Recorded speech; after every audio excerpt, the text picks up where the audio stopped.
also facing criminal charges in court today, as are 4 other teens for things like disorderly conduct and resisting arrest. Those are some interesting charges given what has been seen on the videotape in the midst of all of this. And now we know that a police officer is no longer working on the streets and interacting with people. A teen is filing a lawsuit.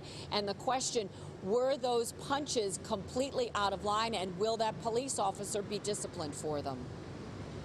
Fallout from this chaotic scene in a Brooklyn subway. An officer captured on video punching 2 people in the face as he and fellow officers responded to a Friday afternoon call to police for a fight between 2 groups. That one officer in each scenario, it's the same officer that's punching 3 different people. You don't use aggressive action on a passive resistor. Brooklyn Borough President and former NYPD officer Eric Adams on the Pix 11 Morning News talking about the melee and police response. 5 arrests made that afternoon. One of them, 15-year-old Benjamin Marshall, says he will be in court this morning to face charges and file a $5 million lawsuit against the NYPD. His friend talking about the incident he said he witnessed. He tried to walk away from the altercation that had nothing to do with him. For him to get assaulted like that, that's unjust in so many multiple ways. The police did what they were supposed to do, but we had an uneducated group of young people involved and a reckless officer. The NYPD saying the officer is off the streets during their internal investigation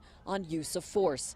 The whole encounter inspiring community leaders, including retired cops, to hold a Brooklyn gathering of young people to talk about police interaction. This has been going on for quite a number of years. This is nothing new. But part of what we need to do is change not only the mindsets of the police department, but I got to make sure that you guys go home safe to your parents every night.